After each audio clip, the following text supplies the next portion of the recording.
এই যে ঈদ গেল, ঈদের ভিতরে আমরা ছেলে ছাড়া আমি ঈদ করতে পারি নাই, আমার মুখে দিয়ে খাবার যায় নাই। আমার ছেলের কথা এত মনে পড়ছে, আমি সারা রাত্রে কান্না করছি।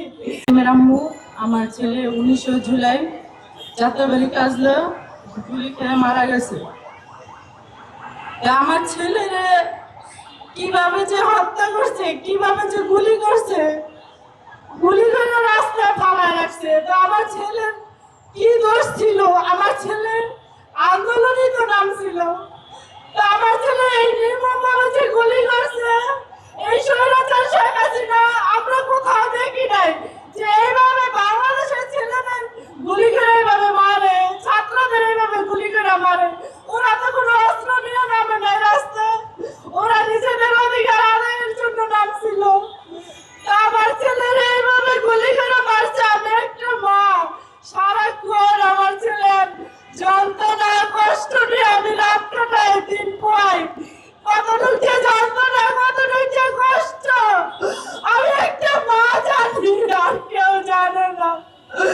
আমার বুকটা শূন্য হয়ে খালি করে দিছে। আমার পাখির মতো ছেলেটারে মারছে, আমার সোনার ছেলেটারে পাখির মতো গুলি করে হত্যা করছে। আমার মার ভিতরে রক্ত করার হয় সারাক্ষণ যে এই বাংলার মাটিতে আমার ছেলের হত্যার বিচার এখনো হইতেছে না। আমি আমার ছেলের বিচার পাইতেছি না কেন? আমার সবার কাছে, সরকারের কাছে একটাই দাবি যে আমার ছেলের যেভাবে হত্যা করছে, এইভাবে যেন স্বৈরাচার শেখ হাসিনারে এই বাংলার মাটিতে আইনা যেন ফাঁসি দেয়। আমার দেওয়া ফাঁসি, আর কিছু না। ও যেন বুঝতে পারে একটা মায়ের বুক খালি করলে ওর মায়ের কতটুকু যন্ত্রণা নিয়ে এখনো বেঁচে আছি আমি, তা যেন ওরা বুঝাই দেওয়া হয়। এই বাংলার মাটিতে যেন আইনা ওরে সর্বোচ্চ ফাঁসি দেওয়া হয়, আমার এতটুকু চাওয়া। আর এই বাংলার মাটিতে যেন কখনো কোনোদিন আওয়ামী লীগ যেন না আসতে পারে। আওয়ামী লীগ চিরতরে যেন যেন নিষিদ্ধ করা হয়। আওয়ামী লীগ আমরা নিষিদ্ধ চাই, নিষিদ্ধ চাই। আওয়ামী লীগ সারাক্ষণ নিষিদ্ধ চাই।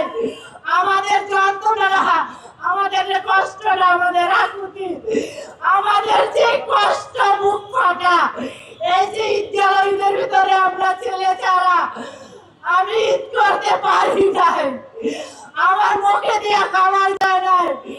আমার ছেলের কথা এত মনে পড়ছে, আমি সারা রাত্রে কান্না করছি।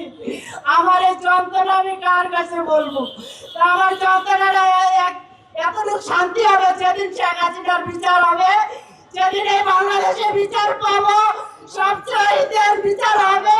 এই শহীদের বিচার চাই, যেন এই শেখ হাসিনার বিচার করা হয়। এই বাংলার মাটিতে জনগণের যেন দেখে, রাস্তায় যেন ওর ফাঁসি হয়। আমাদের এইটুকু চাওয়া। ধন্যবাদ সবাই।